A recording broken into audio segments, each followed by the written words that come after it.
இந்த தடவை வீட்டை விட்டு வெளியில போறது நான் இல்ல, நீதான்.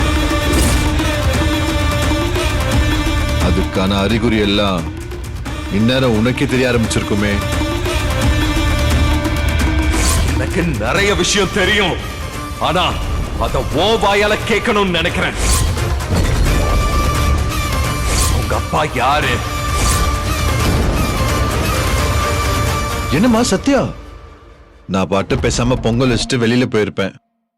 என்ன மறுபடியும் தூக்கி வீட்டுக்குள்ளே விட்டுட்டேமா? இப்ப போல நான் எப்படிமா போவேன்? அன்னைக்கே நான் கேட்ட அந்த 11 கோடி கொடுத்துருந்தேன்னா இன்னத்துக்கு நான் எங்கேயோ போய் ஃபாரின்ல செட்டில் ஹாப்பியா இருந்திருப்பேன்ல.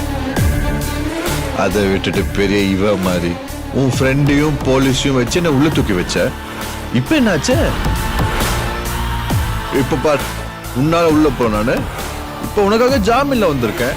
அப்போ நீதான் அர்ஜுன் கிட்ட எல்லா உண்மையும் சொல்லிருக்க. எஸ் மை டியர் லேடி, நானே தான். இந்த மாதிரி காரியத்தெல்லாம் என்ன தவிர வேற யாராலும் செய்யவே முடியாது. நானே தான் அர்ஜுன் கிட்ட பிரம்ம ரகசியத்தெல்லாம் அவன் காதுல ஓதுன. இடியட். இந்த விஷயம் மட்டும் நல்லன பாக்க தெரிஞ்சா என்ன ஆகும்னு தெரியுமா? இடியட். இந்த விஷயம் மாமியார் செல்வநாயகிக்கு தெரிஞ்சா நீ என்ன ஆகணும் உனக்கு தெரியுமா? சத்யா, அர்ஜுனுக்கு தெரிஞ்சது வெறும் சாம்பிள் தான். எனக்கு பணம் கூட உன்கிட்ட எத்தனை தடவை சான்ஸ் கொடுத்துருப்பேன். கடைசியா கோர்ட் வாசல்ல கூட உனக்கு சான்ஸ் கொடுத்தேன், நீ ஏத்துக்கவே இல்லை. இப்போ அனுபவி,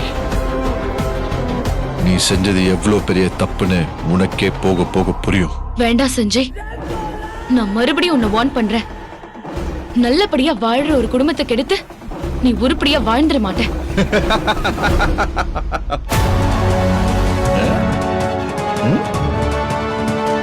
இது நான் கேட்ட 11 கோடி. இது உன் வாழ்க்கை. இதுதான் தராஸ்.